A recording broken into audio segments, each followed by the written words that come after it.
Hello everyone, here's my 1985 4Runner. Had this vehicle for about 5 years. Pretty darn reliable. I got it cheap because the engine's got a timing chain rattle and a pretty good valve tap that may just be a rocker arm that's loose. It's got like quite a few miles, I think 270,000 miles on it, but I know the service history on it, which is pretty interesting. It had a cylinder head at one point in its life, early in its life. Most of the miles were put in the 80s and early 90s.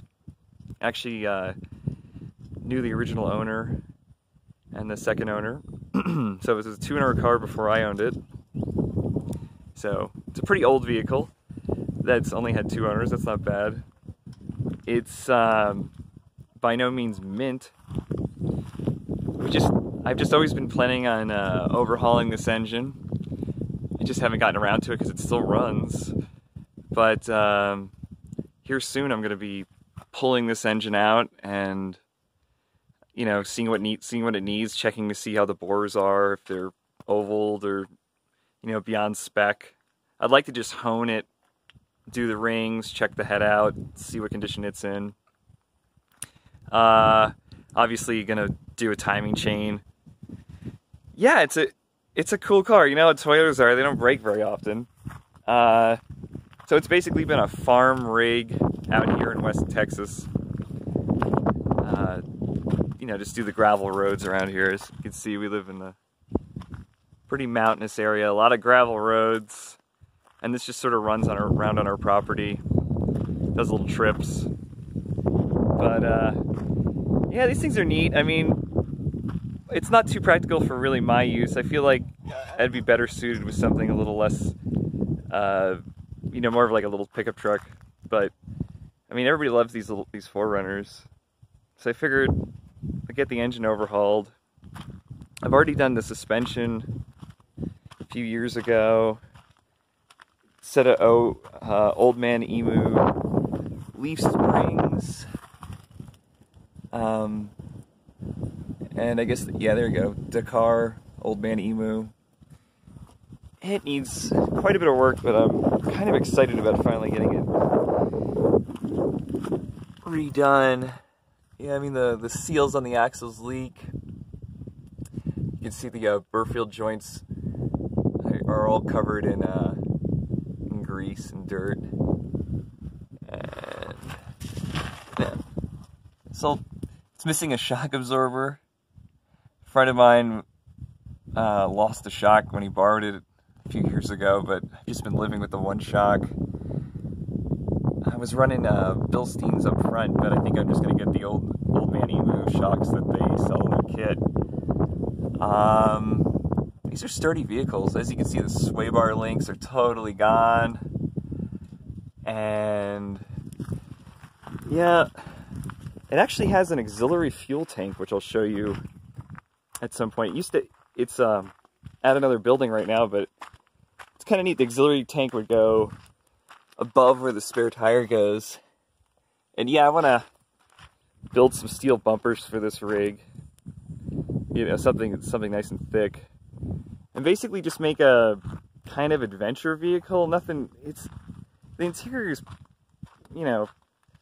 pretty well desert worn, so I'm not looking for anything showroom, just something that is more usable. I have this matched seat, came out of a Honda, like an Integra, I believe, or no, an Acura Integra, or a Honda NSX, no, RSX, that's it. The RSX is the front-wheel drive car. So I got these out of an RSX. They're kind of funny. They got side airbags that are not connected. I got the matching seat in storage. I got to get that installed.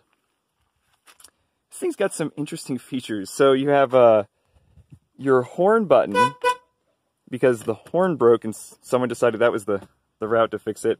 But then I added this one. This is actually for the 5th fuel injector, which for whatever reason does not open when it should. So to get it going when it's cold, you just push this button. And oh, Another interesting accessory this vehicle has is the altimeter and the tilt gauge. It's a factory AC car. It's got a vintage stereo. Back seat's probably in the best shape, but even that's not terrific. So, another accessory it's got is the roof rack, which not too many of these have. So, that's unique. Let's see, what other things about this rig? Yeah, I believe it actually has jumped a tooth, because it runs pretty poorly. It is, you know, these weren't powerhouse engines, but compared to the other 22 REs I've driven, this one is a dog, and that you can't ever get the timing right. So I'm pretty sure it's off a tooth. I'm gonna find that out when I get this engine torn down, and check that out. So I plan on just yanking this sucker out with a engine hoist, setting it up on a engine stand, and going through it and trying to do a good factory rebuild with some good quality pistons and rings and decent gasket set. What is it now? When I was 16, I did I guess 16 years ago, when I was 16, I did a Suzuki Samurai, and I bought like a Chinese eBay engine rebuild kit. It was like $200, and then I realize now that I bet you that engine didn't last too long, but I did that engine kit with the with its kind of crummy cast pistons and all, and it came with, you know, all the gaskets. And I wonder how long it actually lasted after I sold it. I put probably, you know, 5,000 miles on it, so I don't know. So with this, I'm gonna, after some wisdom of the ages, I think I'm just gonna go with good quality parts and do a nice, you know, factory rebuild. I might use factory pistons, but we'll see. I think there's some pretty good quality aftermarket pistons out there that I see that people on like the off-road forums like. Sort of rambling. Haven't done YouTube a lot lately. Never really perfected it, but I kind of like this rig. So I feel like it's good to share. It's an 85 4Runner, and one of the things that makes these unique is they have a solid front axle and fuel injection. 85 was the only year you could get that, so that's nifty.